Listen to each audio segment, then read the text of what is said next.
Río, magíster en Urbanismo y Gestión de la Ciudad, PhD en Derecho, autor del libro del Derecho Litigioso al Derecho Preventivo, hacia un sistema de justicia integral, conferencista internacional y autor de artículos sobre justicia y gobierno. Ha sido docente en pregrado y posgrado, especializaciones y maestrías en la Universidad de Medellín, en la Universidad del Norte, en la Universidad del Atlántico y en el Tecnológico Confederal en Cartagena.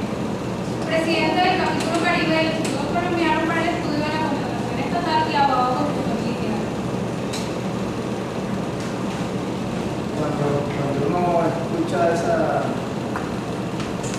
esa metralleta de anuncios, pues se asusta.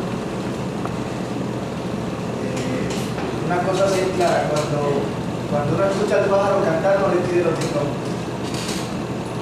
Y espera uno que, más allá de los subtítulos, que entre otras cosas nos tocaron el doctorado sin haberlo terminado,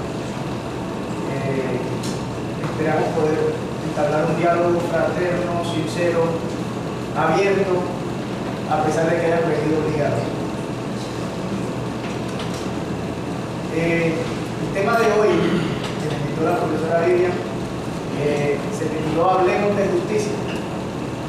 Ese fue un nombre quizá puesto a la ligera, porque el tema es tan amplio que podríamos gastarnos no la hora que nos ofrecen, sino días, años enteros en la historia de la humanidad discutiendo sobre ese mismo tema, y probablemente no lleguemos a consensos irrestrictos sobre la materia. Pero sí quisiera que hoy comenzáramos a preguntarnos, los que no lo hayamos hecho, sobre qué entendemos por justicia, en qué escenarios podemos discutir sobre la justicia. ¿Es realmente una justicia relativa, como nos han pretendido hacer creer muchos, o es una justicia objetiva, estática y autocrática en algunos aspectos, o es otra cosa? Quisiera escucharlos un poco. Cuéntenme, ¿qué entienden ustedes por justicia? ¿Qué idea tienen para que podamos hablar de justicia? Los profesores tienen prohibida la palabra.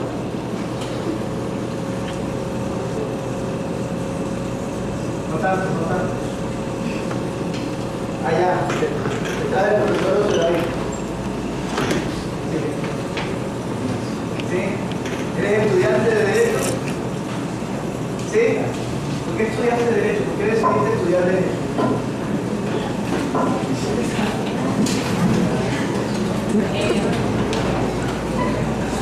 Principalmente yo vengo de una familia de abogados. ¿Cuál es tu nombre? Andrea Pérez. Andrea, cuéntame. ¿Por qué decidiste estudiar Derecho? Bueno, principalmente porque vengo de una familia de abogados y me han instruido o me han guiado para que estudiara esta carrera, y también porque me gusta. También porque te gusta, pero entiendo entonces fue una decisión de tus padres o una decisión. No, o sea, ellos, mi papá es abogado. Sí, lo que también. Él me inspiró para que estudiara eso. Bien, ¿y cómo te inspiró? ¿Cuál fue el quid del asunto? ¿Cuál fue la estrella que se asomó para que tú decidieras, en lugar de estudiar ingeniería, transformar el mundo construyendo edificios, decidieras dedicarte al estudio del derecho?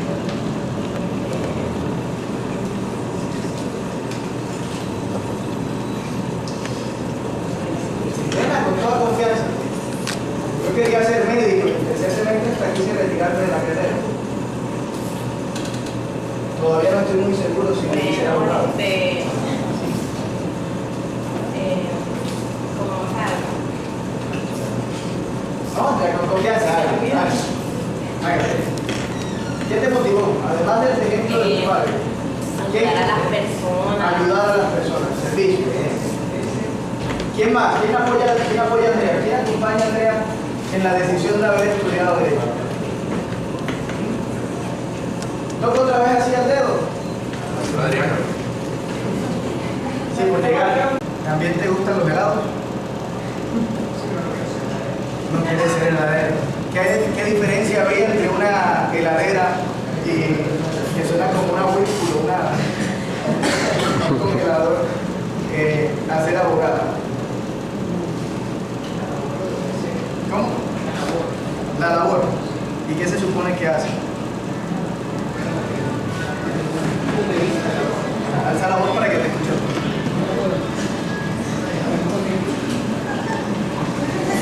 La prisa la tiene agilada. ¿Qué más? A ver, dos opiniones más. Colabórenme con eso. Ayúdenos con eso. Compartan con ustedes. Mi nombre es Samantha, parte del octavo semestre de Derecho. Muy bien. No sé, yo creo que considero particularmente que el principal motivo del cual nosotros estamos haciendo queremos obviamente es justicia. Queremos buscar que la sociedad encuentre obviamente y pueda conseguir consigo su propia justicia, para que no sea de una mano, sino que sea por medio de las leyes, los medios idóneos.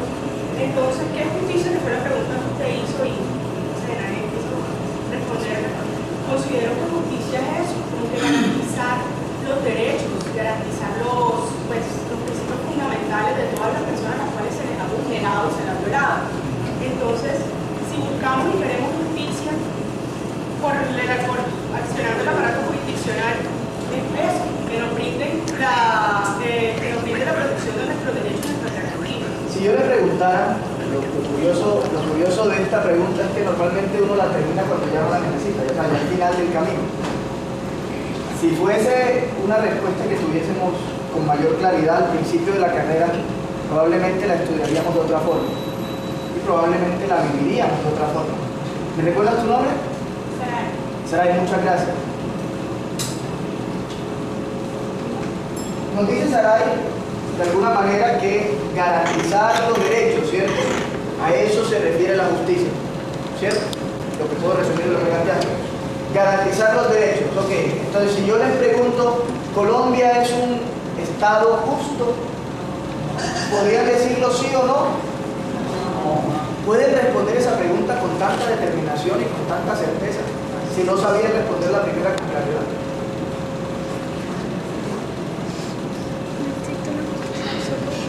¿Se han preguntado eso, si se puede hacer así? Pareciera que no. Si nosotros pudiéramos ser capaces de hacer un estudio general y concreto al mismo tiempo, que nos pudiera definir en porcentajes estadísticos de todas las situaciones en Colombia, cuántas se rigen por el derecho o cuántas se garantizan el derecho y cuántas se violan el derecho, ustedes podrían decirme entonces que si tenemos el 60% de garantía de efectividad de los derechos, ¿Colombia es un Estado justo? ¿O si tenemos el 99% lo es? ¿O si tenemos el 1% deja de serlo? ¿Sería eso suficiente para ustedes? Pero se está hablando de pronto por parte de los muchachos y del público general de la percepción. Como el tema de seguridad, los colombianos tienen una percepción de inseguridad y el gobierno dice que las estadísticas indican otra cosa, pero hay una percepción de que no existe una correcta vida como una aplicación judicial.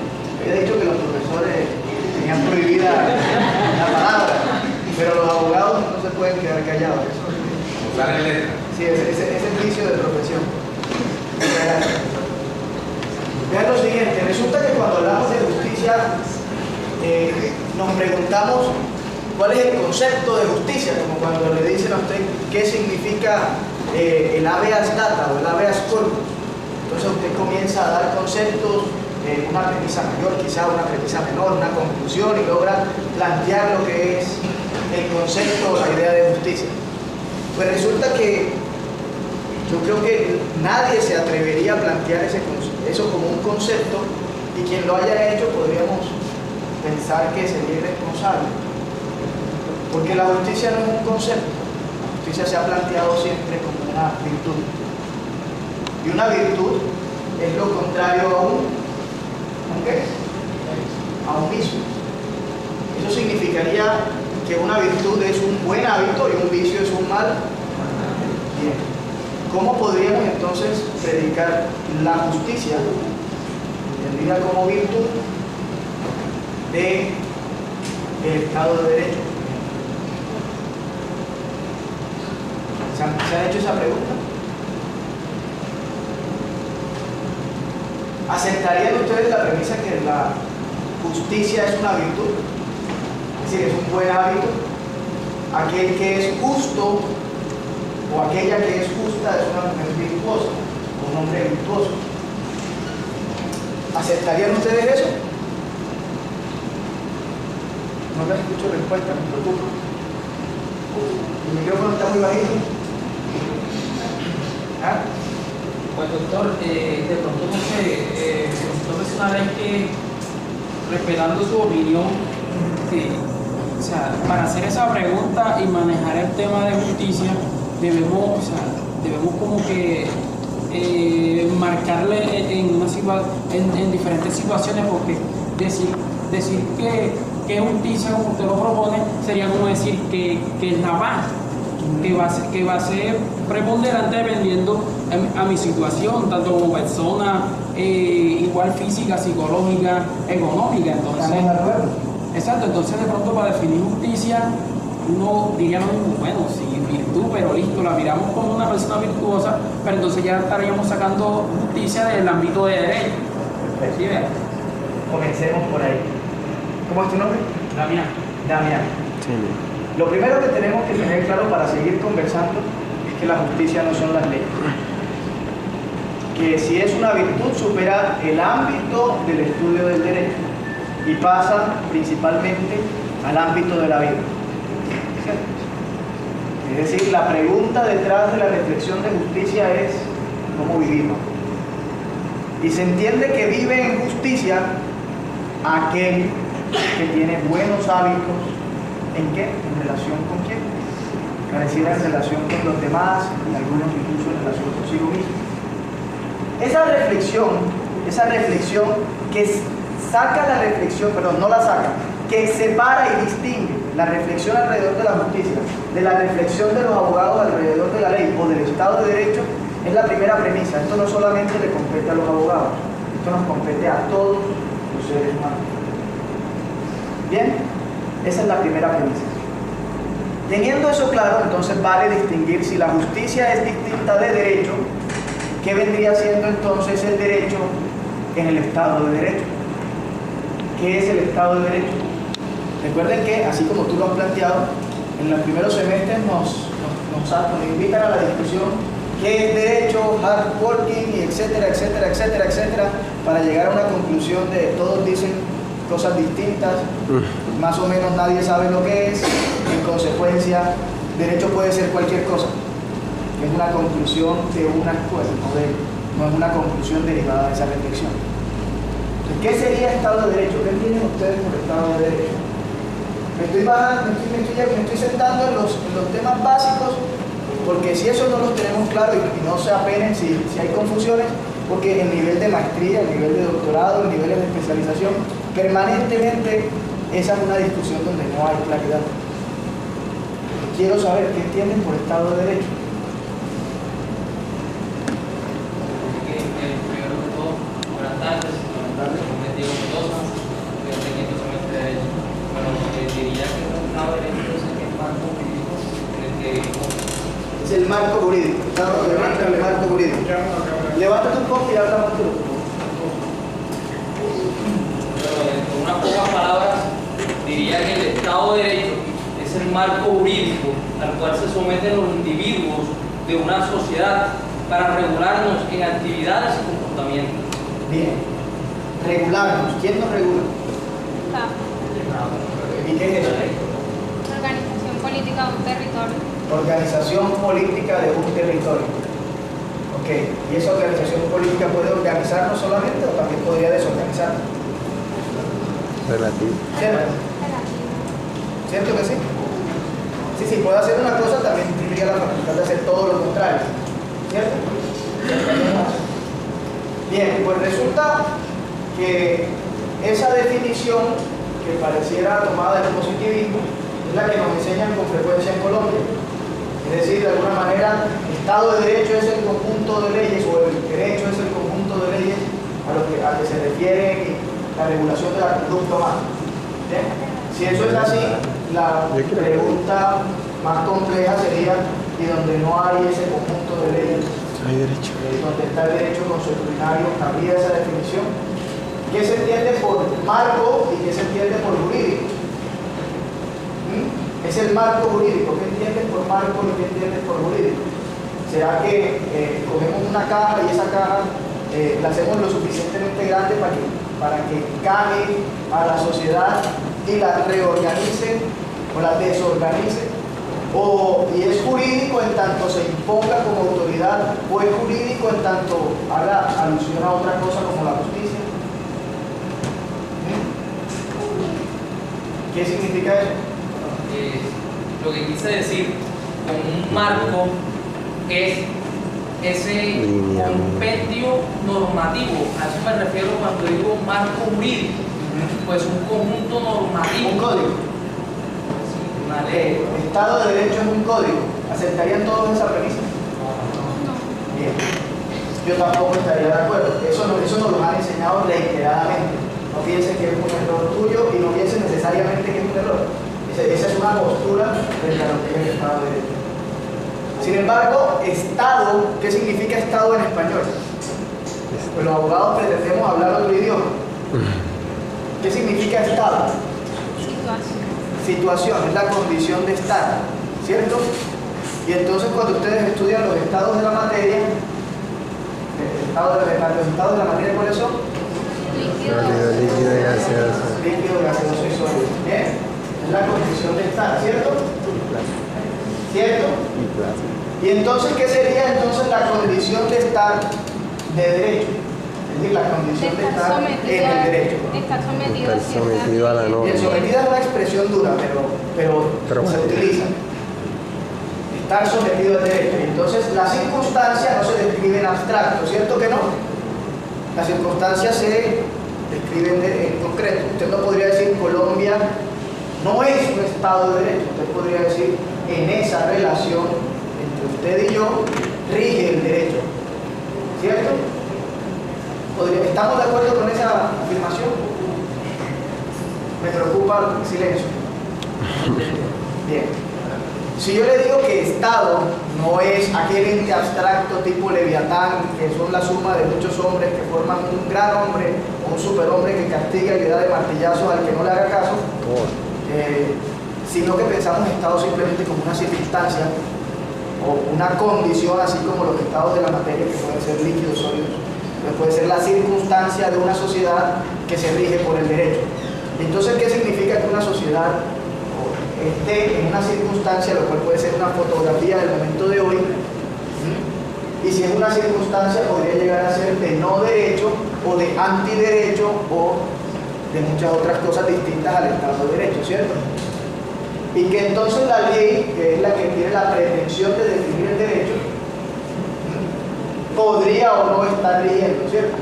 Y entonces el concepto de Estado de Derecho no solamente hace alusión al código, en el caso colombiano, sino también hace alusión a su relación con la sociedad, a la vida.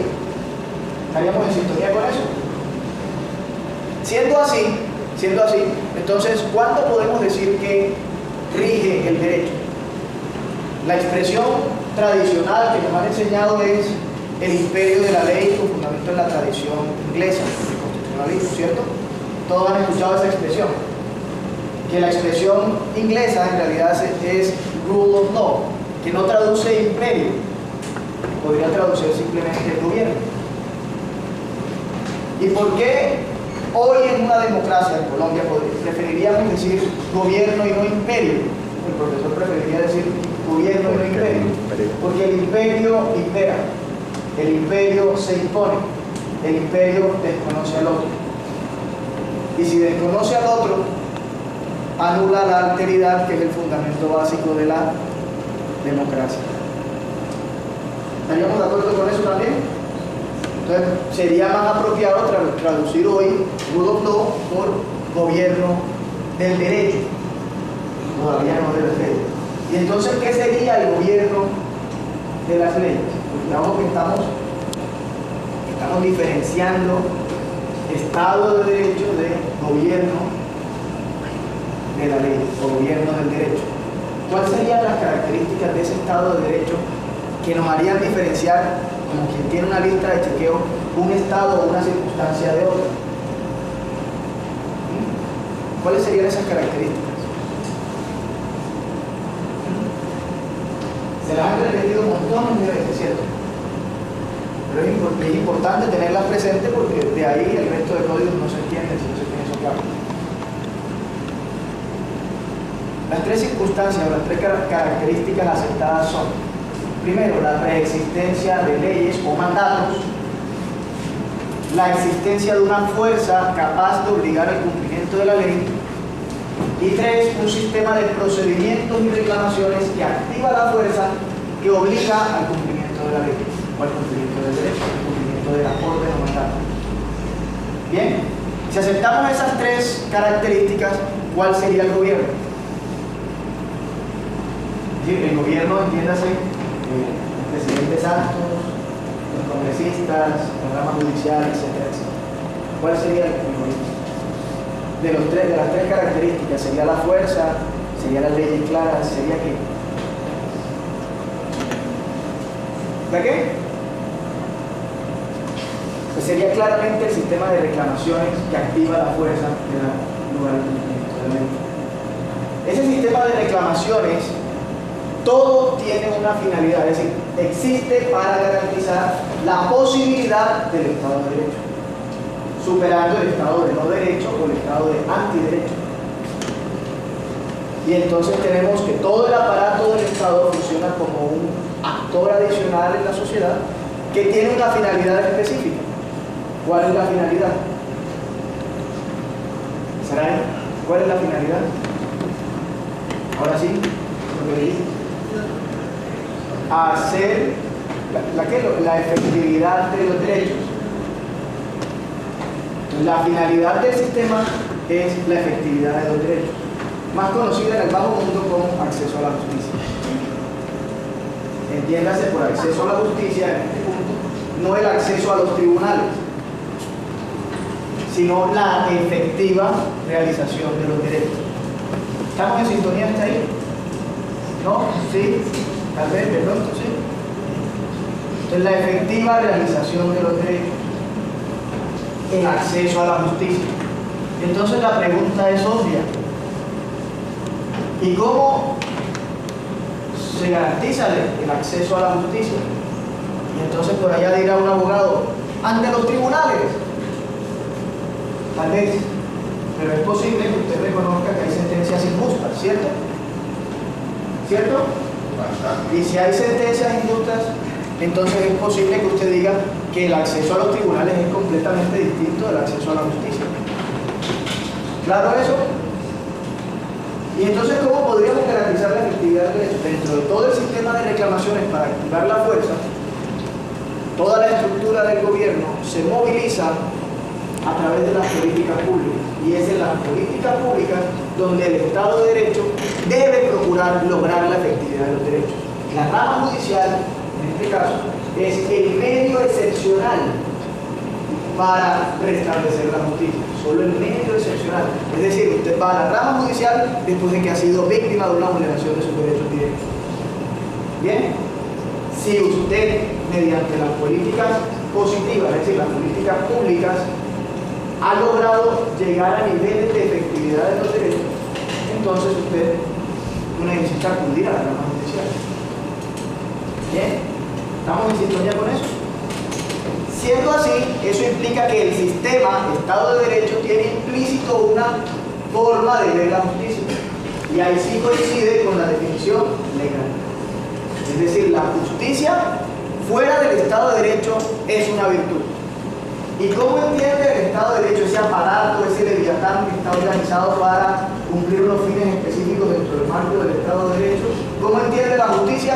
La entiende definida en la ley o en los instrumentos que le den claridad a cuáles son sus mandatos. Ese concepto de justicia es un concepto temporalmente estático. ¿Eso qué significa? Temporalmente estático significa que puede cambiar, ¿cierto? Pero mientras no haya cambiado, se supone le da estabilidad al sistema, obedece. ¿Bien? Y entonces, cuando usted quiere cambiarlo y se pregunta ya no por la justicia definida en la ley, porque también así como reconocemos las sentencias injustas, reconocemos la posibilidad de las leyes injustas, podemos entonces pensar en cambiar la ley. Y usted cuando participa en política no electoral, en la política con P mayúscula, la que procura el acceso a la justicia en el sentido finalista, trascendente, en ese momento usted participa en uno de dos sentidos posibles. Uno, para hacer efectivos los derechos que ya han sido reconocidos dentro del marco del Estado de Derecho y que no se han cumplido. O dos, para que sean reconocidos nuevos derechos. ¿Estamos en sintonía con eso? ¿Estamos en sintonía con eso? Eso es para todos los ciudadanos. Y entonces, la siguiente pregunta es, ¿dónde estamos los abogados en ese mapa? ¿Dónde estamos los abogados? ¿Quién me dice? ¿Hay algo que nos distingue en ese mapa del resto de los mundanos?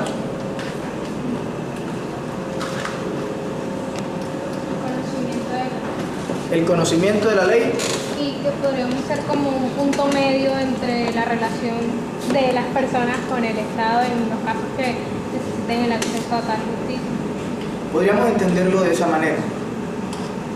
Pero el conocimiento de la ley lo podría adquirir cualquiera, aún hoy mucho más fácil a través de Google, gerencia.com y todas las librerías y las bases de datos disponibles. El que quiera estudiar podría aprender, ¿cierto? Luego, el conocimiento de la ley, primero, no está garantizado entre los abogados y por varias razones. Una de ellas es la pereza, otra es porque cambian permanentemente y no hay posibilidad de estudiarla toda, ¿cierto?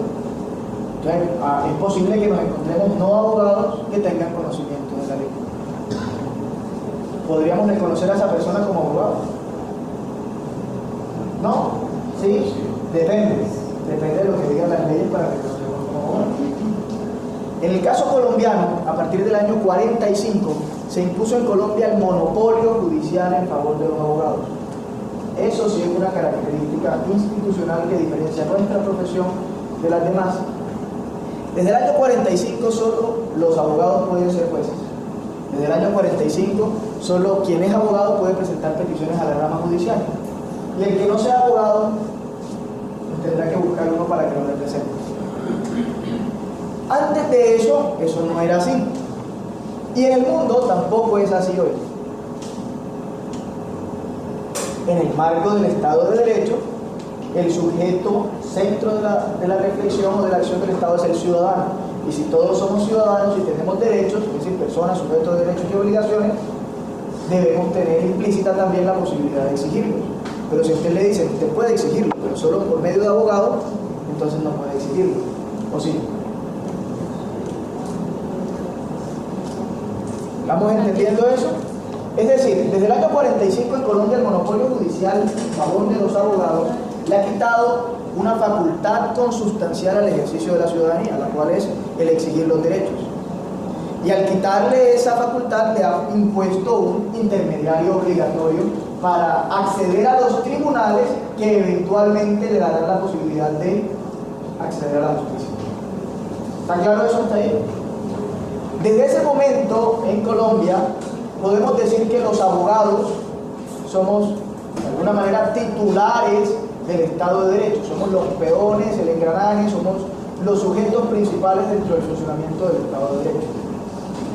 Y eso puede significar también tanto un elogio a la profesión de abogado como un látigo a los abogados hoy, el cual puede ser decir que el fracaso, si es que podemos afirmar que hemos fracasado como Estado de Derecho, o las debilidades del Estado de Derecho en Colombia se deben principalmente al gremio de abogados. ¿Será eso posible afirmarlo de esa manera tan tajante? Yo estoy seguro que no, pero definitivamente mucho tenemos de responsabilidad siendo nosotros los titulares del funcionamiento del Estado. Es posible que parte de nuestra debilidad sea que no existimos como gremio, por ejemplo, o que no hemos pensado si nuestra función es servir a la justicia o es servir a la ley, o si son lo mismo, o si son cosas distintas. En ese mapa se nos va dibujando un panorama distinto al discurso del solo código. El código está, pero hay muchos otros elementos que nos obligan a reflexionar sobre la justicia en el marco del Estado de Derecho. Y teniendo esas dos premisas, es decir, la justicia como virtud, el Estado de Derecho con una idea, o perdón, con una definición concreta de justicia manifestada en la ley, la cual es temporalmente estática o estáticamente dinámica, hay una definición de justicia dentro de la ley. Si usted piensa solo desde la ley, usted podrá decir entonces que es injusto quebrantar la ley. ¿Bien? En eso parecemos estar en sintonía. ¿Y qué viene luego? ¿De qué podemos hablar luego de habernos preguntado dónde estamos los abogados? ¿Qué se les ocurre que sería la siguiente pregunta? Sabemos que tenemos justicia como una unidad de medida. Con la misma vara que mides serás medido. Y esa virtud que con la misma vara que mides serás medido ha tenido múltiples respuestas para definir si es un centímetro, si es un pie o si es otra unidad de medida la que se utiliza. ¿Cierto que es así? Y entonces, como a lo largo de la historia se han dado tantas respuestas, nadie sabe lo que es y en consecuencia la justicia es relativa. ¿Han escuchado esa frase? Y es relativa porque yo tengo una idea de justicia distinta a la suya. ¿Ustedes están de acuerdo con esa postura? ¿Sí? Pues esa postura solo tiene sentido en el marco de la nociología de la relatividad, es decir, el que asume un punto de vista respecto de un objeto, pero usted tiene la justicia y dónde está el objeto. Cuando usted dice casa, ¿qué es una casa? Y le muestro una casa, ¿cierto? Pero usted dice justicia. ¿Dónde está la casa? ¿Les parece claro eso? Entonces, ¿cuál es el objeto? Y si es una virtud, pues probablemente menos. Sea mucho más complicado definir el objeto. Y si entonces la justicia es una virtud, es decir, un buen hábito, ¿cuál es el hábito que define la justicia? ¿Ah? El derecho natural, que a nosotros normalmente, yo sé que su profesor Salomón se ha preocupado por hablarles de ese tema, pero Salomón, que no es abogado, no es la regla general. A mí me enseñaron la crítica al derecho natural cuando me hablaron de derecho natural. Y me hicieron leer, por ejemplo, el derecho natural ante el Tribunal de la Ciencia de Hans Kelsen, donde tomaba las distintas posturas del derecho natural racionalista y decía, como todos dicen cosas distintas, ninguno está de acuerdo, entonces no hay ninguna naturaleza a la que puedan hacer alusión. El Código Prusiano, Salomón. ¿Sí? El Código Prusiano era un libro gigantesco que tenía 7.000 artículos que pretendían ser de derecho natural. Y si alguien lee eso diría, esta gente está loca. ¿Cierto? ¿Cómo me pueden decir que esto es esencial y esto se alusiona a la naturaleza si necesariamente no es así? Entonces la pregunta vuelve. ¿Cuál es el hábito que define la virtud de la justicia? Por lo menos autores como Javier Herbada, en el libro que es El Derecho, lo define como la prudencia, la virtud de la justicia. La prudencia, la virtud de la justicia. Bien, ¿y qué sería entonces la prudencia? Por lo menos el arte de interpretar de los juristas. ¿Sí? El arte de interpretar bien. La prudencia, por eso existe la jurisprudencia. Se espera del juez que sea la prudencia de la ley. Y entonces eso es lo que daría lugar a la justicia. Doctor, es que hay que tener en cuenta que Herbada no toma la justicia como una virtud, sino como un fin al que se puede llegar. ¿Ah, sí? Porque si la tomamos como una virtud, sería un ideal casi imposible de llegar a él. Sería como un faro inalcanzable, por decirlo así. Pero en cambio, ¿los faros quieren ser alcanzables? pues exacto, pero ¿A usted el faro le sirve para alcanzar el faro? para no chocarse. Para pero, el camino. pero, si llega a un fin, que es lo que se quiere, se quiere llegar a ese fin y ese fin sería la justicia. Sí, la Entonces, justicia es un fin. Bueno, según... no, está bien, según el autor. Esa es otra forma de verlo, ok. Yo pienso que no es un fin, sino que es una práctica. Se puede ser justo. Se puede ser justo. Y el ser justo es una práctica. Y me gusta citar la frase de Jesús. En la misma ¿qué? Vara que Para que mide. mide será medida. Yo creo que en esa frase, yo creo que esa es una cita de autoridad superior al vara, ¿no? A algunos no les gusta mucho. Pero con la misma vara que mides serás medido, se refiere básicamente a que la regla de lo justo, es decir, la justa proporción, la unidad de medida que define hasta dónde debo llegar en mi acción, lo que definiría lo justo, estaría definida por el otro.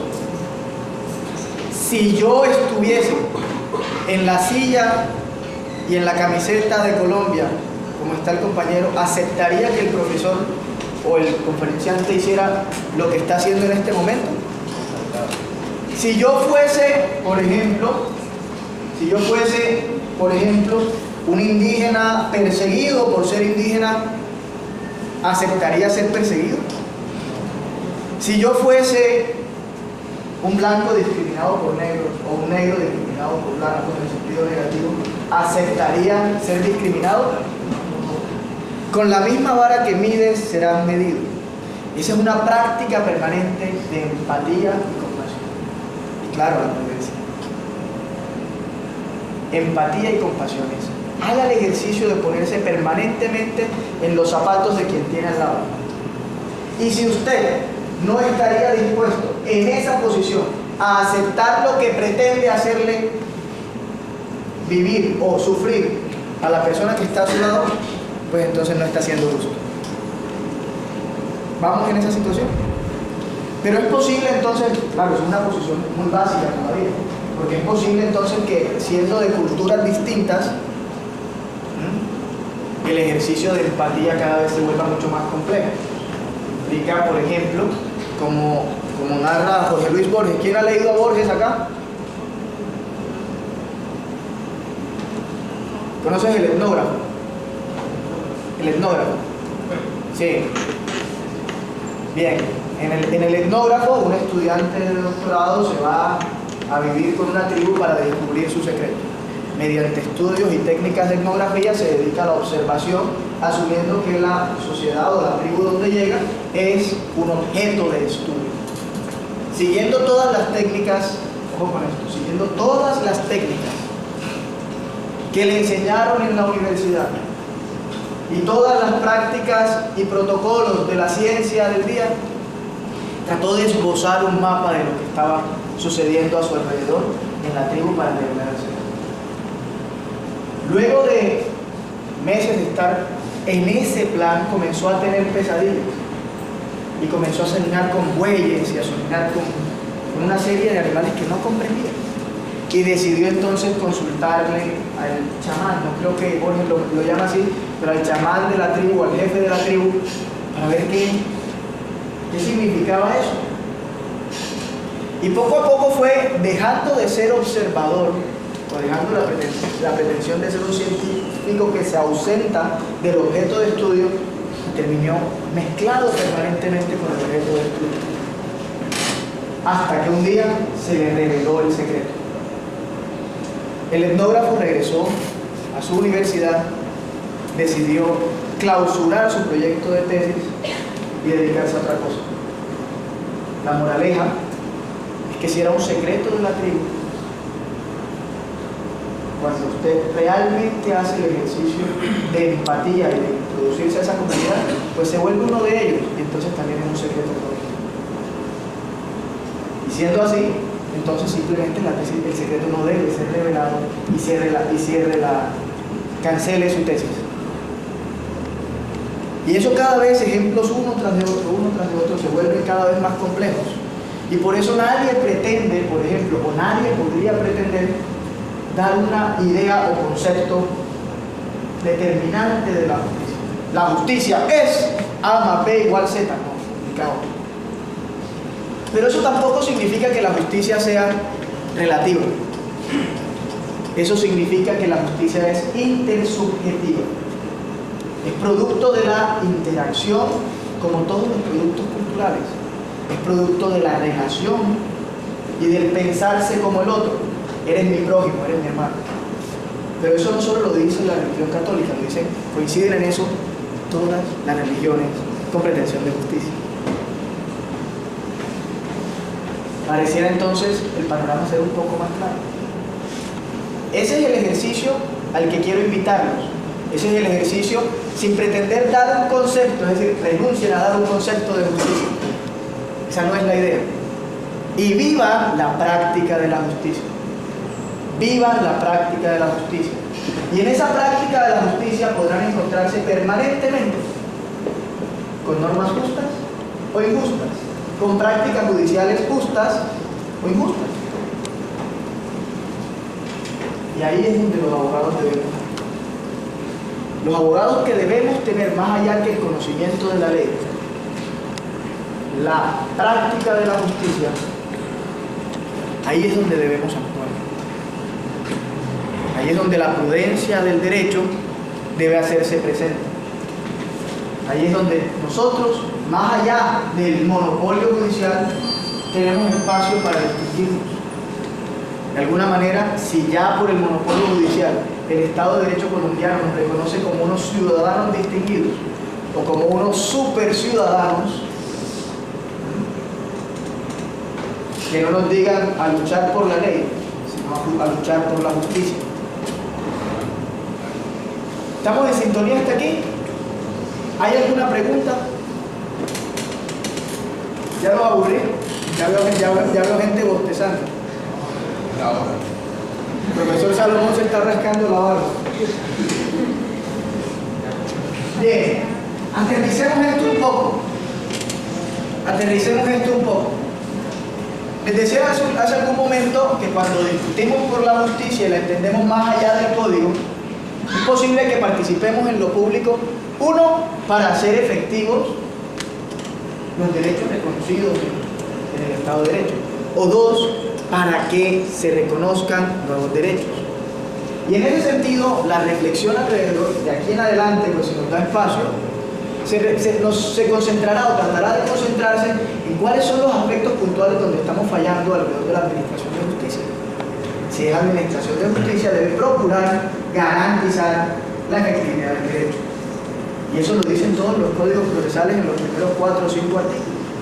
El fin del proceso es garantizar la efectividad de los derechos. Ese es el mismo fin del Estado de Derecho. Eso significa que toda interpretación o toda acción judicial que vaya en contra de ese principio o de esa premisa del sistema vulnera sus fines y en consecuencia no debe ser tenida como parte o como una acción válida dentro del sistema. Aquí tenemos un profesor que trabajó durante muchos años, bueno, no muchos, unos 3 o 4, 5 años, pero para nosotros eso es mucho, los más muchachos, en el NESI, que traduce modelo estándar de control interno. ¿Y qué controlaba el control interno? ¿Me estás preguntando? Sí. Los procesos, básicamente con todo lo que... Bueno, buenas tardes. Básicamente todo lo que se trata de controlar procesos y no procesos judiciales, sino los procesos institucionales que se dan en marco de, ya sabemos, de la Fiscalía, que era donde trabajé durante 5 años. Procesos. Así es. Es decir, lo que es administrar la justicia distinto de dictar sentencias. ¿Comprenden la diferencia?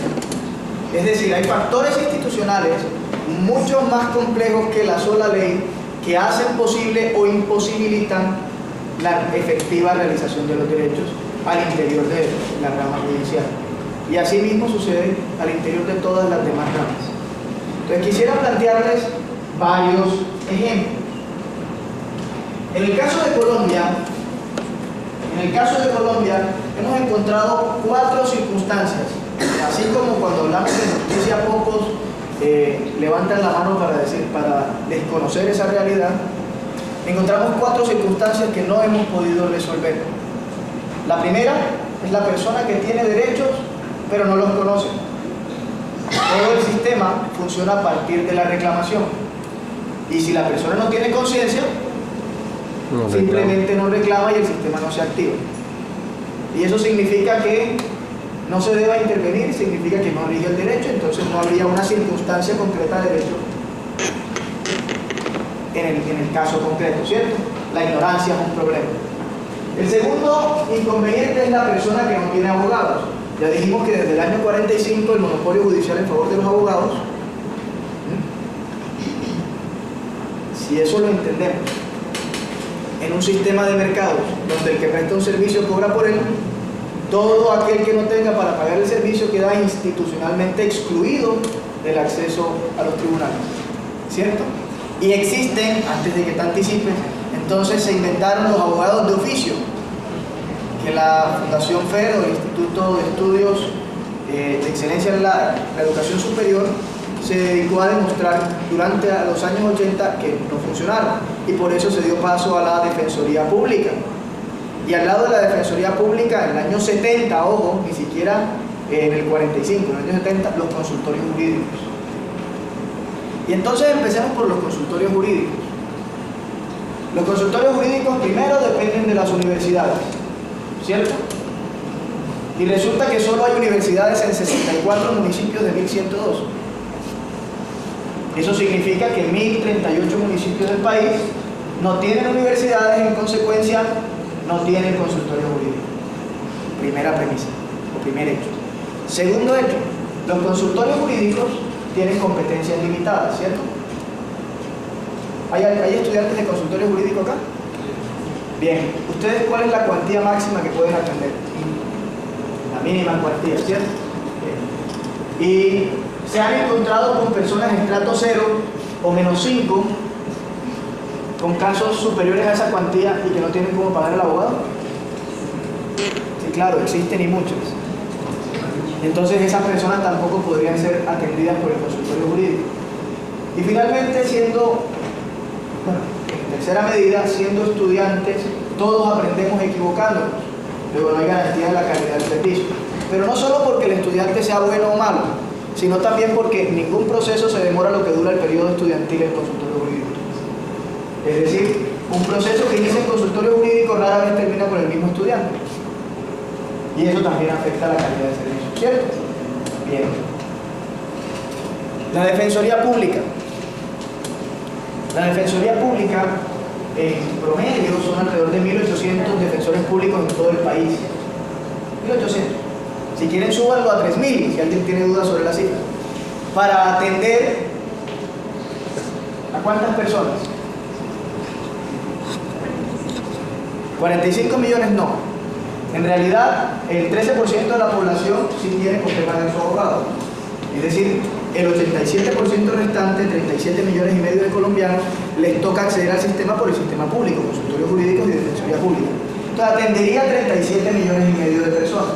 Esos 37 millones y medio de personas, ustedes que son abogados, saben que pueden tener conflictos en múltiples áreas. ¿Han nacido? Sí. ¿Tienen mamá? Sí. ¿Tienen papá? Tal vez. Esos son asuntos de familia.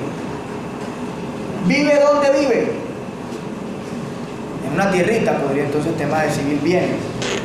¿Está casado o no está casado? Persona. Y entonces va. Y a cada persona usted podría hacerle un mapa infinito de posibles conflictos jurídicos. ¿Y esos conflictos jurídicos los atiende un solo abogado? No. Entonces, para poder calcular sensatamente la cifra de necesidades, usted debería multiplicar el número de personas, es decir, 37 millones y medio, por el número de potenciales conflictos jurídicos que podría tener. ¿Cierto? Y entonces, 1.800 resultan, o 3.000 o 5.000 resulta abiertamente insuficiente, ¿cierto? Pero de esos 1.800, 1.600 están dedicados al área penal. 1.600 están dedicados al área penal. Eso significa que 200 atenderían el resto de los asuntos en todo el país. De los 1.600, 578 están en Bogotá. Pregunten dónde está el resto. Están regaditos por todo todo el país. No son circunstancias concretas que hacen imposible, en este caso, acceder a la justicia. Y acceder a la justicia, porque no se tiene abogado, resultaría imposible, aún en Colombia, para la inmensa mayoría de los colombianos. ¿Estamos en sintonía? Eso no lo hemos superado todavía. El tercer problema es la persona que tiene abogado pero ha sido víctima del abogado. ¿Hay algún no abogado aquí? Salomón, no. Niña, ¿qué hacen ustedes cuando un abogado la roba? ¿Ah? No les ha pasado, pero en el eventual y remoto caso que eso sucediera, ¿qué haría? Se supone que buscaría otro abogado que me defendiera. Esa es la respuesta. Buscar otro abogado que le diga qué hacer. ¿Se pueden imaginar lo traumático que puede ser eso? Es decir, buscar un abogado después de haber sido víctima de otro, realmente traumático, ¿cierto? Pero supongamos que, recuérdame tu nombre. Eliana no tiene ninguna prevención y Eliana decide entonces buscar el otro abogado. Escoja un abogado de todo el resto que tiene aquí. Uno que tenga cara de gente decente. Diego. Bueno, Diego. ¿Dónde está Diego? ¿Eres tú? Pero Diego, ¿qué hace usted cuando a la niña la roba un abogado? Hable duro, hable duro. No sabe. No, usted dice, le pregunto al profesor. Esa es una respuesta más sencilla. La regla general, como se acaba de mostrar, es que la mayoría de los ciudadanos no tenemos idea de eso y la mayoría de los abogados tampoco. Alguno le dirá, no, inicia un proceso disciplinario ante el Consejo Superior de la Judicatura Seccional. Y entonces usted le responde, ¿y eso me devuelve la plata? No. La respuesta... ¿Ah? Correcto, eso no le devuelve la plata, eso probablemente, si mucho, le quita la tarjeta profesional máximo por 5 años porque existe la rehabilitación. Y la rehabilitación es automática, no los mandan a hogares, creo. Se pasaron 5 años y se rehabilitan. Y eso no le devuelve la plata. ¿Y qué tiene que hacer? En el marco de un proceso de responsabilidad profesional, iniciar un proceso civil. Ya tiene el disciplinario, pero iniciaría entonces el civil, que en este caso sería verbal hoy, antes ordinario, y si es un delito, hurto, podría entonces iniciar una acción penal y constituirse en parte civil en la ley 600 o en representante de víctimas en 906. En todo ese laberinto que rara vez logramos penetrar, después de, supongamos que le dieron la razón. Es decir, usted no tuvo las prevenciones y tuvo la plata para pagarle al nuevo abogado. Que el nuevo abogado no la convirtió nuevamente en víctima, sino que hizo su labor y ganó el proceso. Bien, perdón. Como la petición era justa, se le reconoció la justicia. ¿Quién le responde? Doctora Vivian, ¿quién le responde? ¿Sí? Las cifras de empleo, de cotización a seguridad social, de patrimonios de los abogados y demás, indica que el abogado normalmente no tiene con qué, y si lo tiene, no lo tiene a su nombre. Conclusión: después de 5 años, o 6 años, o 10 años de laberinto institucional, con todos los prejuicios que eso significa, el intermediario que el Estado le ha impuesto a usted para poder acceder a la justicia en ejercicio del derecho que se le otorga como ciudadano, frente a ese intermediario usted está en condición de debilidad manifiesta. Es decir, usted puede ser víctima del abogado y no hay ninguna garantía para empezar sin empezar. La tesis de este profesor es básicamente que el abogado es parte del sistema de justicia. Y como parte del sistema de justicia, la falta del abogado o el abuso por parte del abogado es también responsabilidad del Estado, porque si yo pudiera acceder directamente, no habría abogado. ¿Quién me impuso la responsabilidad del Estado? Esa tesis le generaría un susto en el Consejo de Estado y muy poco muy pocas probabilidades tiene de ser acogida en sala plena. Pero plantearlo implica por lo menos reconocer la responsabilidad del Estado para plantear soluciones frente a esa falencia. En consecuencia, no tener la ignorancia, es decir, la persona que tiene derechos pero no los conoce, la persona que no tiene abogado y la persona que ha sido víctima del abogado, son tres problemas básicos que aún no hemos resuelto y todavía no hemos llegado a los tribunales. ¿Bien? Y el cuarto problema, que es el que sí llevamos discutiendo los últimos 200 años de historia de la República Colombiana, es la persona o el ciudadano y el abogado víctimas de la administración de justicia, es decir, víctimas de los tribunales. Bien porque la sentencia es injusta, o bien porque el juez es corrupto, bien porque se demora demasiado, bien porque. Las causas pueden ser montones, pero la discusión ha girado en los últimos 200 años alrededor de esa reflexión. Pero habiendo pensado un poco, escuchado las cifras anteriores, ustedes se darán cuenta que esa es la punta del iceberg, ¿cierto? ¿Cierto que es la punta del iceberg? Que hay una inmensa cantidad de colombianos, es decir, mayoritariamente los colombianos, sufrimos de alguna de las tres circunstancias anteriores que nos impiden la efectiva realización de los derechos. Y entonces, ¿cuál es el deber de los titulares del monopolio de la justicia o del monopolio judicial? Pues pensarle soluciones, ¿cierto? Yo me he dedicado, quizás la mayor parte de mi vida académica, a pensar esa solución. He planteado desde el año 2008 7 soluciones o 7 reformas institucionales que van desde la colegiatura obligatoria hasta la creación del Tribunal Único de Ética Profesional. Pero al lado de eso, como no hay mucho tiempo, quisiera contarles, les iba a hablar de la e-jurisdicción, que se refiere a una forma de organización del sistema de justicia en el escenario internacional para garantizar la efectividad de los derechos. Porque aquí apenas estamos hablando de Colombia. ¿Quieren que hablemos de eso o hablemos de la ignorancia como premisa para diseñar el sistema de justicia? ¿Ah? ¿Qué pasaría si pensamos el sistema de justicia desde la ignorancia? Hoy asumimos que el abogado sabe, que el juez sabe, que las partes saben, que todo el mundo sabe. ¿Qué pasaría si asumimos todo lo contrario, que no saben? ¿Cuál les suena? ¿O prefieren hablar de la jurisdicción electrónica, que suena como computadores, efectivamente, en el escenario internacional, y la soberanía cooperativa? Por votación. Aceptamos el principio de la votación. ¿Cuál quieren? ¿La segunda, la ignorancia? La ignorancia. Bien, hablemos de ignorancia, eso significa que cambia la diapositiva.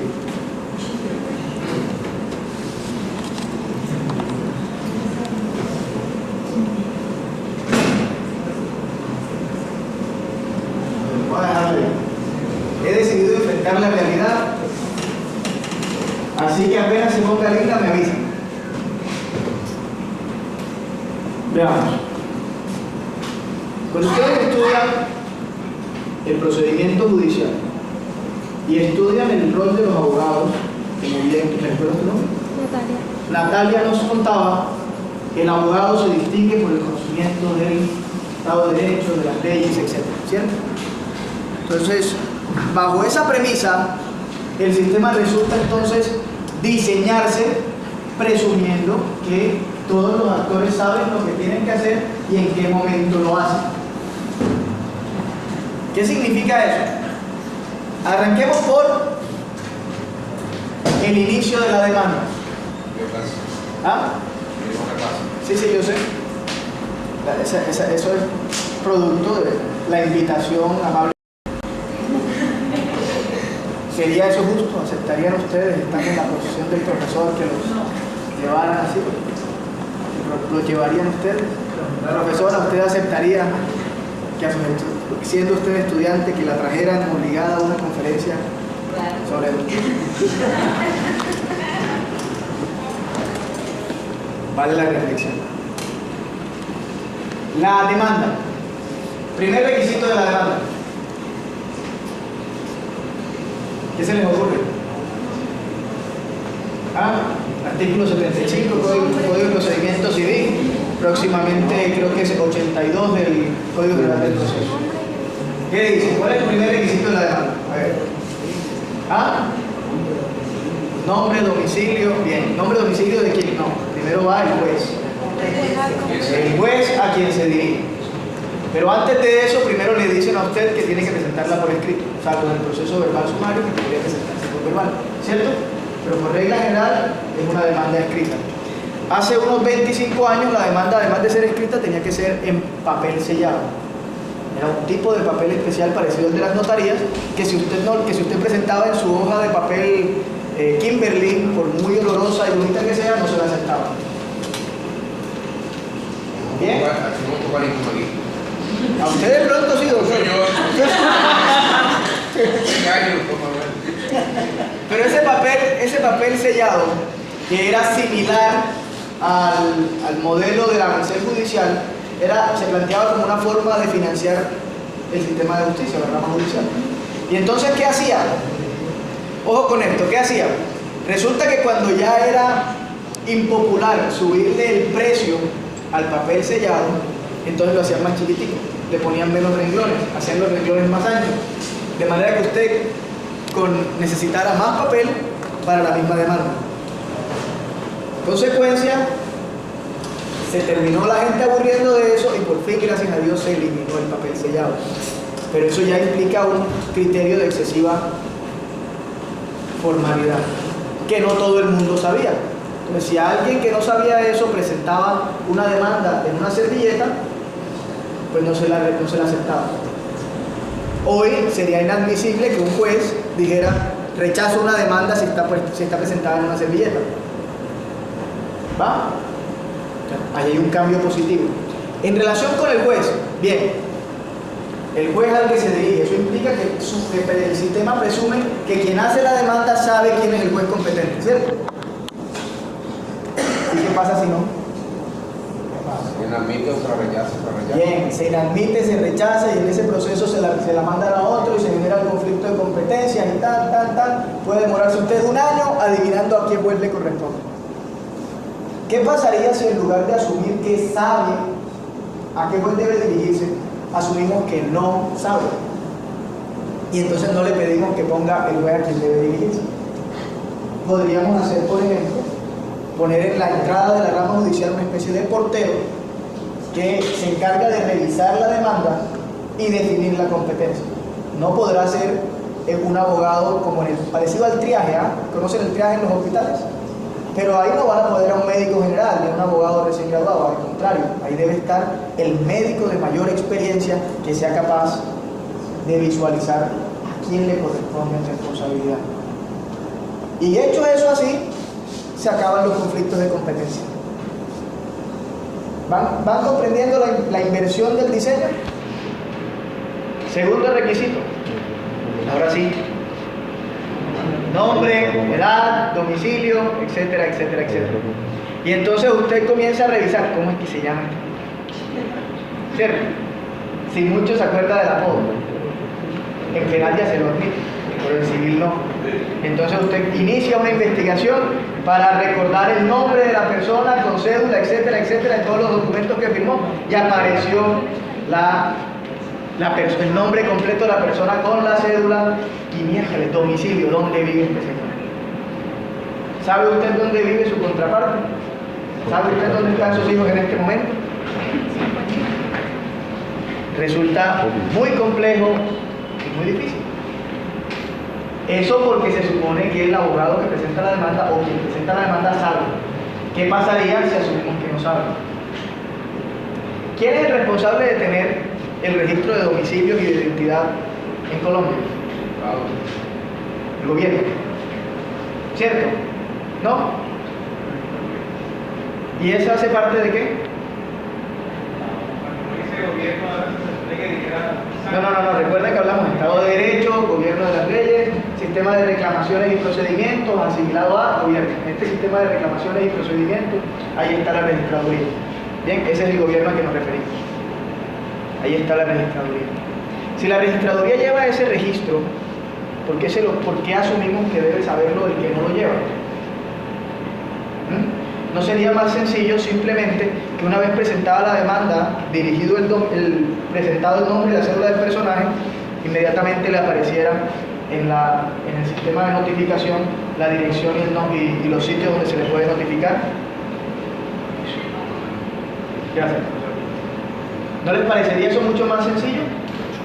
Y nos ahorraríamos un problema que es reiterado y gravísimo en Colombia. Es los procesos con demandado ausente. Porque los procesos con demandado ausente, ¿cómo se tramitan? Se pone perdonen la expresión, se pone un espantapájaros para que simule que hay una persona ahí defendiéndose, pero nadie no hace nada, ¿cierto? Ese es el curador ad litem. Bien, el curador ad litem funciona dentro del proceso igual que un espantapájaros protegiendo la cosecha. Está ahí haciéndole creer al ave boba que hay alguien que la puede atacar, y entonces ya después el ave se da cuenta que es un muñeco y ahí se monta y ahí hace lo suyo. Lo mismo sucede al interior del proceso. Si usted le ponen un espantapájaros a que lo defienda, pues no se va a defender. Y eso significa que quien no tuvo posibilidad de defenderse dentro del proceso porque estuvo en un proceso ausente, pues no se pudo defender y entonces no se garantizó la efectividad de los derechos. ¿Estamos en sintonía? Entonces invierta el diseño. Siguiente requisito de la demanda. Vaya a ser el olvido. ¿Ah? Bien, hechos. Los hechos que deben estar relacionados con las pruebas que dan lugar luego a las pretensiones, ¿cierto? Bien, las pruebas. Para discutir las pruebas se supone que hay conocimiento, se dice, de sentido común o evidente para todos, y hay hechos controvertibles según la técnica, ¿cierto? Y si hay hechos controvertibles según la técnica, usted puede considerar que requiere dentro del proceso una ayuda que le indique cómo entender la prueba de manera que pueda definir si es constitutiva o no de un hecho que se alega. Siendo eso así, usted tendrá que nombrar un auxiliar de la justicia, perito, agrimensor. ¿Qué es un agrimensor? Suena tan feo, ¿sí? En fin, tiene que nombrar un auxiliar de la justicia que tenga el conocimiento que se supone que el juez no tiene, para que resuelva o ayude a resolver el tema. Bien. Y entonces, si se supone que el juez no sabe lo que no sabe y en consecuencia necesita un perito experto, ¿cómo sabe qué perito necesita?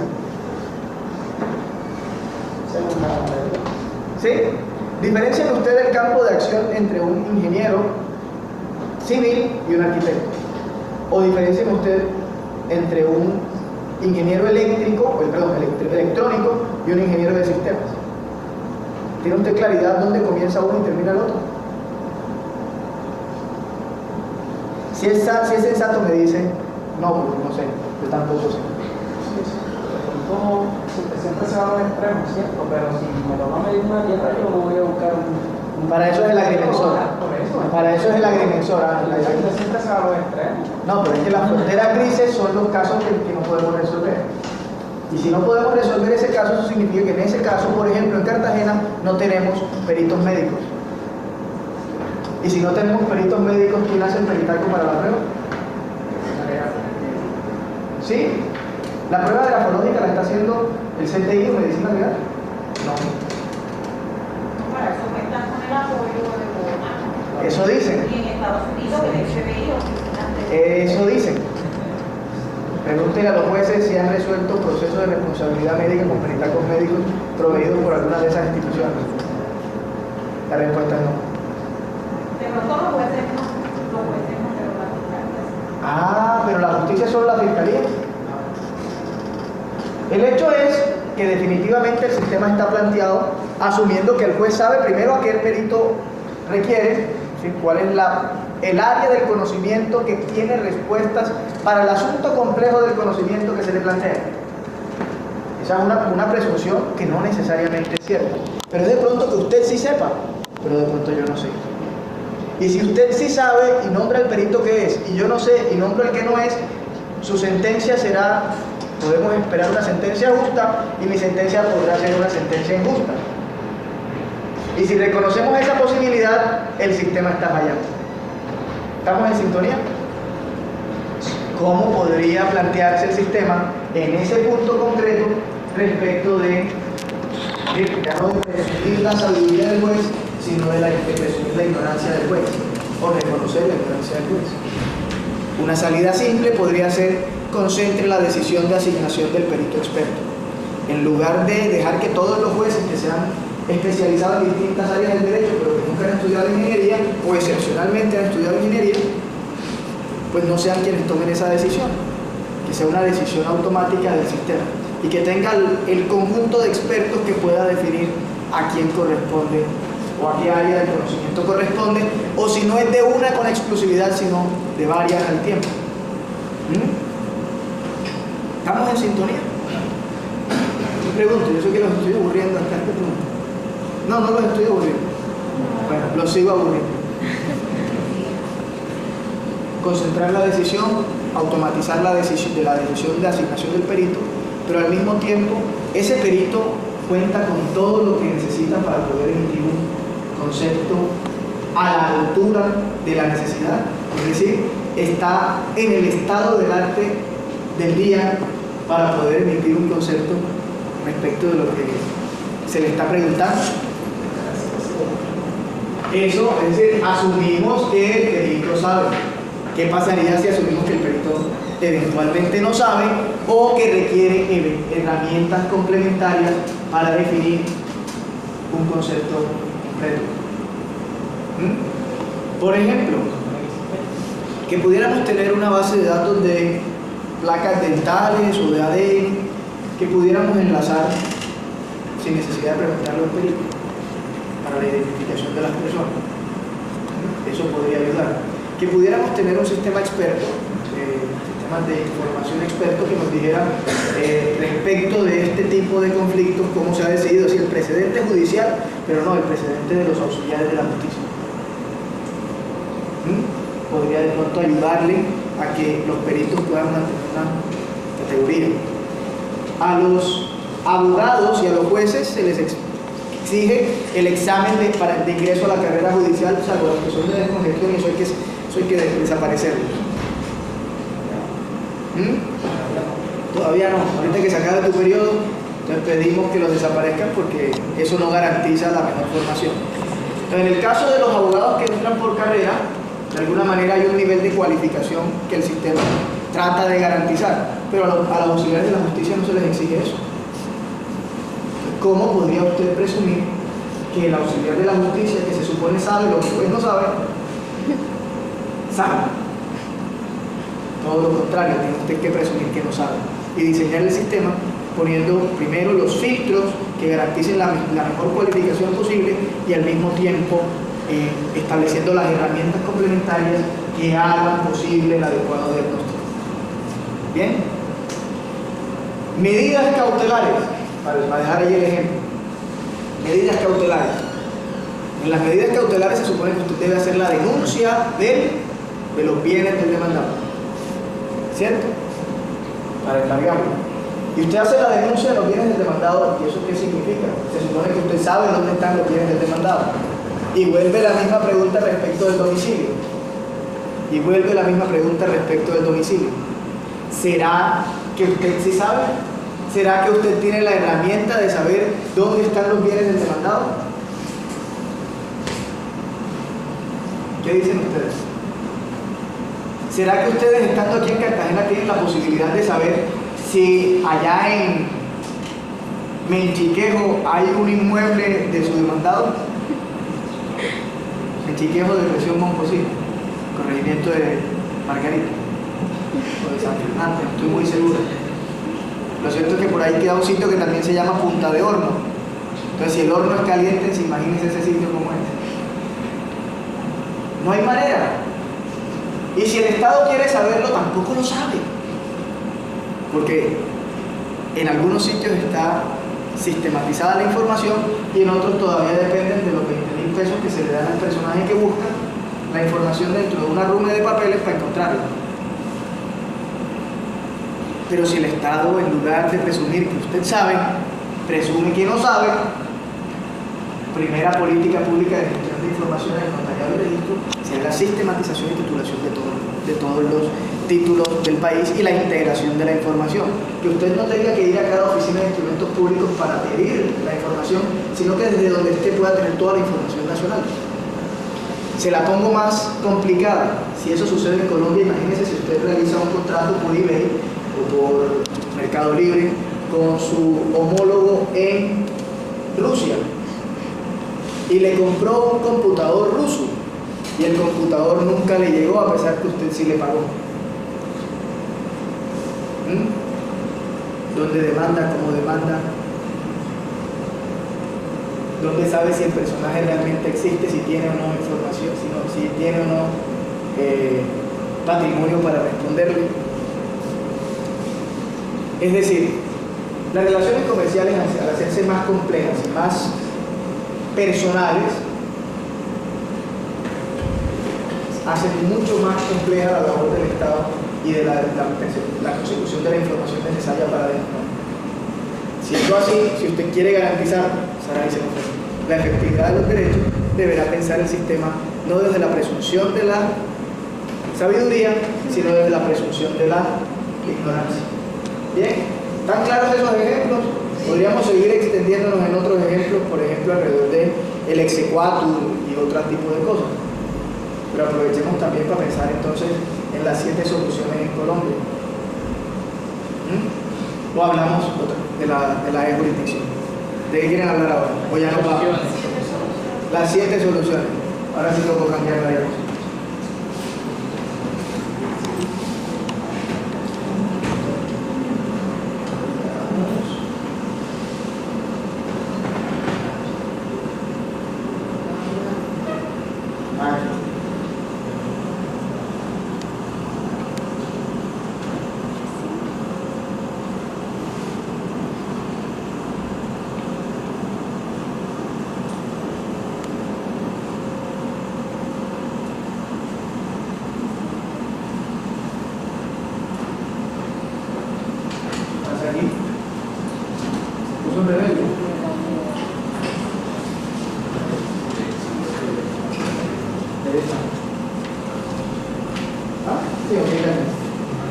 Ese libro al que la profesora Noris debe estar aburrida de ver y escuchar,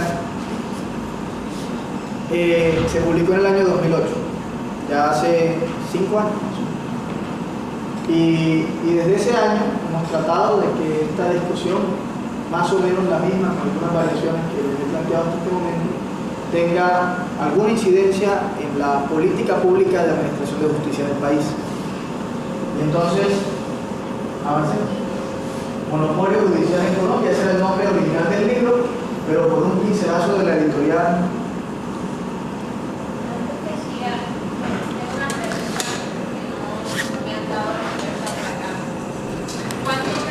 ¿Cuánto cuesta crear una ley aquí en Colombia? Depende, pero yo no tengo respuesta completa. Y depende, por ejemplo, de en qué asunto estén, quiénes sean los contendores o los implicados en la aceptación de esa reforma, o si usted se refiere cuánto cuesta iniciar un proceso de iniciativa legislativa popular, por ejemplo, en la recolección de firmas. Ya tiene, por ejemplo, la ley ya entra a la parte del Congreso, Al proyecto. un proyecto de ¿cuánto cuesta ese proceso hasta llegar a Para que sea efectivamente una ley. exacto? Pregunta, ¿tú eres abogado o eres administrador? No, pregunta, honestamente, porque dependiendo de eso te doy una respuesta. Soy economista. Muy bien. Bien, entonces estás pensando desde los factores de producción y los costos de producción. Bien, te pregunto, ¿la justicia es un producto? La ley sí. La ley sí, pero la ley pretende como resultado justicia. Entonces usted no tiene un helado que se come, ¿cierto? Tampoco tiene un suéter que usa. ¿Dónde está la justicia que usted podría valorar económicamente?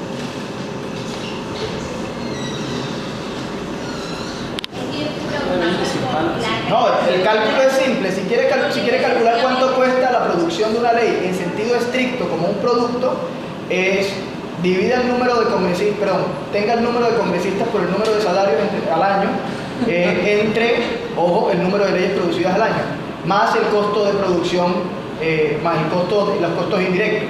Entonces eso le podrá dar, por ejemplo, yo hice el cálculo para la rama judicial y le puedo decir que una sentencia entendida como producto vale aproximadamente 1.600.000 pesos. No sé exactamente cuánto es la ley, pero el cálculo lo puede hacer. Ese cálculo tendría sentido si la justicia fuera un producto. La ley, como manifestación de la justicia, no puede ser valorada económicamente de esa forma. Porque entonces usted pretendería que disminuir el costo, porque usted calcula el costo de producción de un producto pensando en la eficiencia, que implica lograr el mismo o mejor resultado con menos recursos, ¿cierto? Y entonces, logrando el mismo o menor resultado con esos mismos recursos, usted garantiza justicia.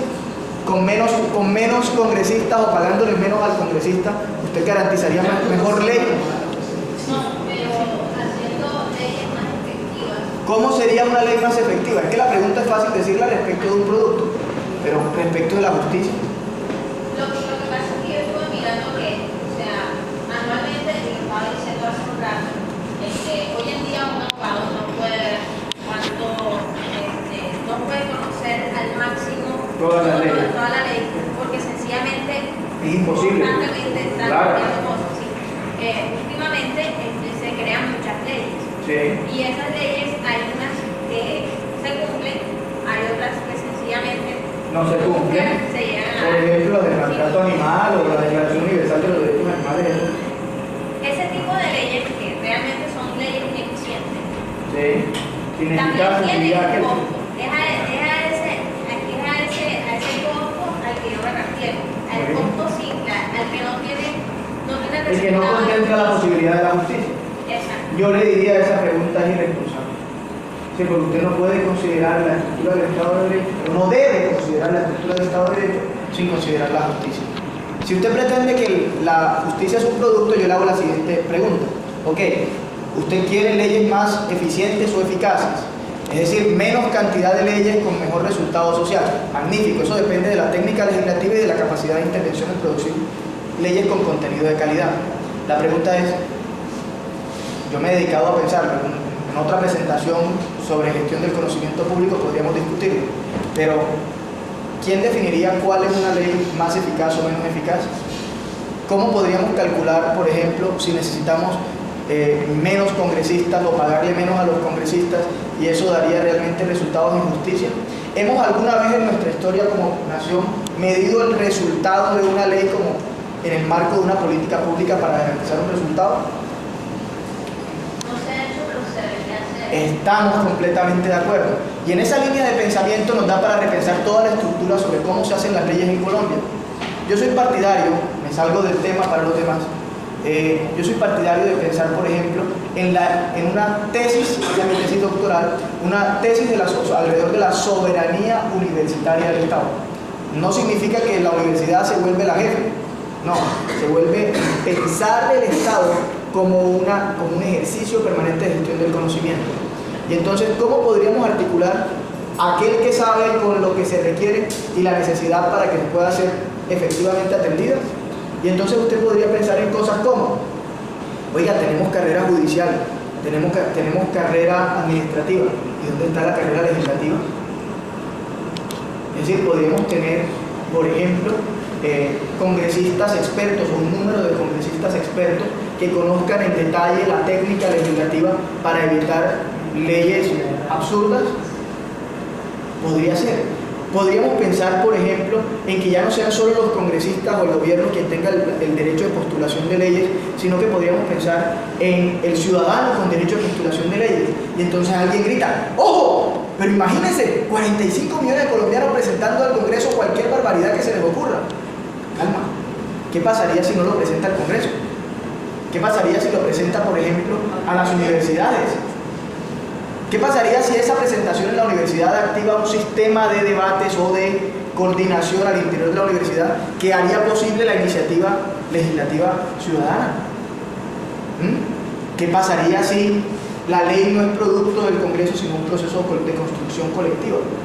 Y ese proceso de construcción colectiva, con los filtros y participación no solo de los actores, sino de todos los demás actores de la sociedad. De manera que el ejercicio permanente de reflexión alrededor del proyecto de ley dé lugar a pensar la justicia colectivamente. Eso podría ser un proceso. Y no me extiendo porque la discusión es en otro sentido. Pero es ahí donde podemos encontrar el centro de la democracia para que se haga realidad. Veamos lo siguiente. Cuando ustedes tienen la monarquía o cuando quieren comprender la democracia, estudian la aristocracia y la monarquía, porque solamente puedo entenderme en relación con el otro o puedo entender algo en relación con sus otras cosas, con lo que no es. Defina lo que no es y entonces aparece lo que es. ¿Cierto? Entonces, ¿qué diferencia o qué característica tienen en común la aristocracia, la monarquía y la democracia? Y entonces habla de no, es que la democracia es el gobierno de todos o del pueblo, la aristocracia de algunos y la monarquía de uno. Y pero qué chévere. ¿Qué significa el pueblo? ¿Qué significa todo? ¿Cómo caracterizamos esto? En realidad, detrás de esas tres posturas institucionales o esos proyectos institucionales, hay una pregunta inmanente, hay una pregunta permanente detrás de ella. Es ¿cómo superan las sociedades la tragedia de la muerte? ¿De la muerte de quién? Del que manda, del que gobierna, del que rige. ¿Murió el rey? ¿Cuál es la respuesta? Los hijos. ¿Murieron los aristócratas? ¿Cuál es la respuesta? Los hijos. ¿Murió Campo Elías? ¿Cuál es la respuesta? Nadie sabe. En estas circunstancias, en estas tres características, lo que entendemos es que la aristocracia y la monarquía lo que establece son sistemas de relevo o de tradición para superar la muerte. En ese sentido, el gobierno de uno o el gobierno de algunos resulta ser más eficiente en términos economicistas que la democracia, porque se sabe de antemano quién es el sucesor y en consecuencia se le puede formar para hacerlo. ¿Cierto? Pero llega un momento, el criterio del linaje y la dinastía, hasta contextos o explicaciones religiosas tienen muchas. Hijo de buen gobernante debe ser buen gobernante. En consecuencia, el linaje y la dinastía debe definir cómo se superará. Bien, la democracia llega y nos dice, un momento, ni hijo de buen gobernante es bueno, es necesariamente bueno, ni hijo de mal gobernante es necesariamente malo. Eso es un criterio también como azaroso. Y reemplaza el linaje y la dinastía por otro criterio. ¿Cuál sería? El criterio de la ciudadanía. ¿Va? Desde ese momento la buena nueva es todos podemos ser gobernantes. O todos tenemos la potencialidad de ejercer, aunque sea en mínima forma, la participación en la sociedad. ¿Cierto? La mala nueva es quién se prepara para hacerlo. ¿Será que los siguientes gobernantes o los cuadros de relevo de los gobernantes están que en las facultades de Derecho, las facultades de Economía, las facultades de Ingeniería? ¿No? Nadie sabe. Todos somos ciudadanos. Entonces el reto de aquí en adelante será pensar instituciones que contemplen esos cuadros de relevos difusos para generar resultados con toda la potencialidad de la colectividad. Ahí hay bastante trabajo y creo que apenas estamos explorando. Lo pensando así como que hipotéticamente queriendo estar con un reino de esos bien de ángeles, ¿cierto? Bien de ángeles, sí. Ahora, pues analizando lo que tú estás diciendo, no sería descabellado pensar desde el área de cada, por ejemplo, el derecho, de la medicina, de la economía, etcétera, etcétera, etcétera, que hubiera en cada área de esa formación para que le gustara la política, para que fuera formalmente. Bien, pero ojo con eso, porque usted también tiene escuelas superiores de administración pública y esos son los que gobiernan, no necesariamente. Yo creo que el ejercicio es más complejo que sí, pero acuérdate que hay médicos que les gusta la política y tenemos a Carlos Díaz. Sí, hay múltiples ejemplos. Precisamente esos ejemplos lo que demuestran es que no sabemos con certeza quiénes son. Lo que significa el ejercicio de reconocer que todos somos ciudadanos con la universalización del voto es que todos debemos tener la mínima formación para eventualmente participar en lo público. Y recordamos en la clase de la maestría, cuando me tocó con ustedes, creo que fue en noviembre del año pasado, recordamos, por ejemplo, la pregunta, ¿sabe usted de dónde viene el agua de Cartagena? Allá en la esquina. ¿Sí? ¿Del acueducto? Sí, claro. Y usted prende el switch y si no hay luz, ¿va a donde quién? De Electricaribe, ¿cierto? Sí, es Electricaribe. Cuando abre la nevera y no tiene comida, sabe si va a Olímpica, Carulla, al mercado de Basurto, etcétera, dónde compra y cuánto le cuesta, ¿cierto? Y cuando sus hijos salen de la casa a estudiar, ustedes saben qué colegio estudian y si les está yendo bien o mal.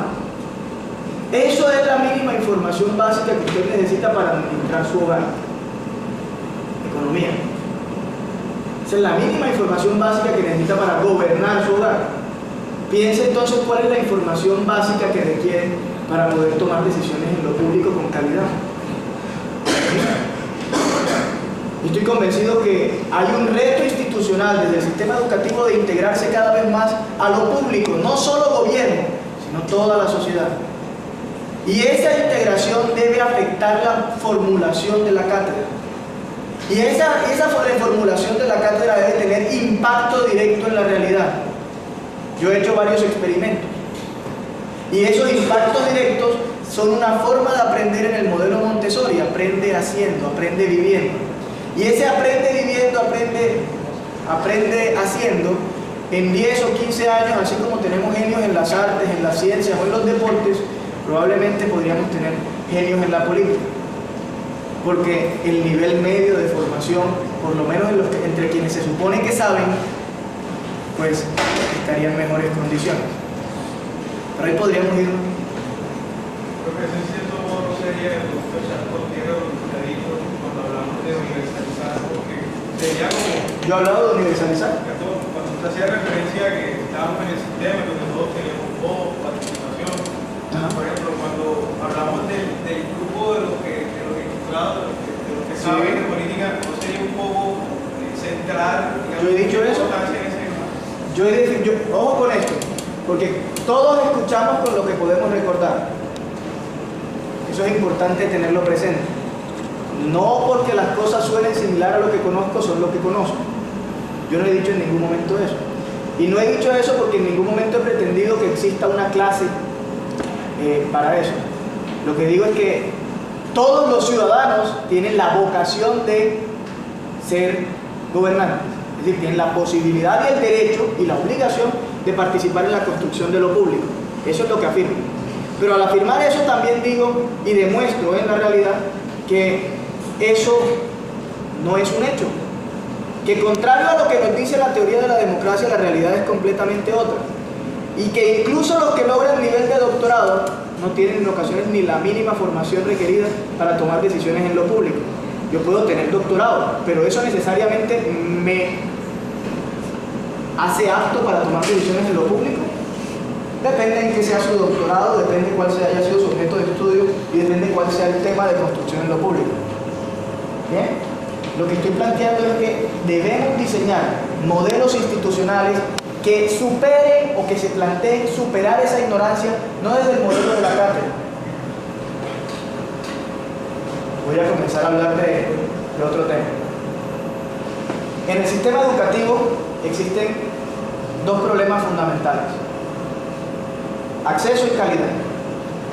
Dentro de la calidad, usted tiene un problema grave, y es que así usted tenga todos los recursos del mundo y tenga todos los profesores con cualificación de doctorado, nada lo exime del azar de que a usted le toque un profesor bueno y a mí me toque uno malo. ¿Cierto?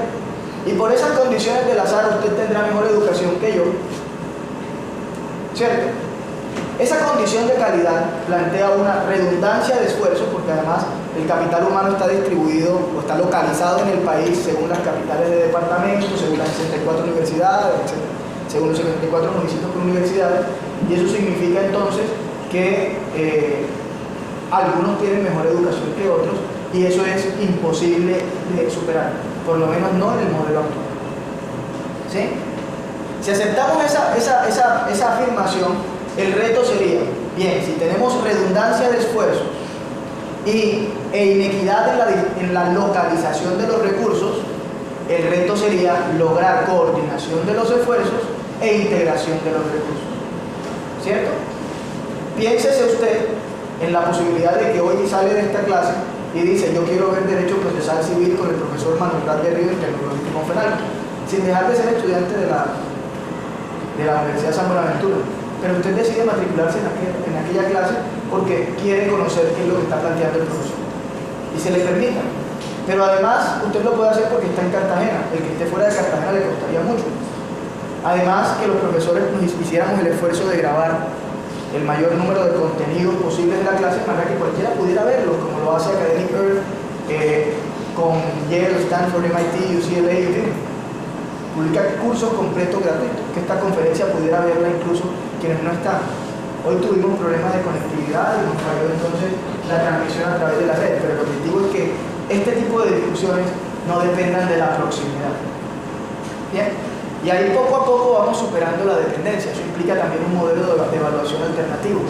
Eso implica un objeto de conocimiento, por ejemplo, del PBL, Problem Based Learning, o aprendizaje basado en problemas, que plantea, por ejemplo, usted tiene un problema en la realidad, ya lo conocemos, hágale solución. En el mismo proceso que aprende, usted resuelve un problema en la realidad. No en el examen que A, B, C, o después de que pasa arruga y bota. Son 1,5 millones de estudiantes, ojo con eso. 1,5 millones de estudiantes en Colombia, en educación superior, subutilizados pensando en pasar un examen.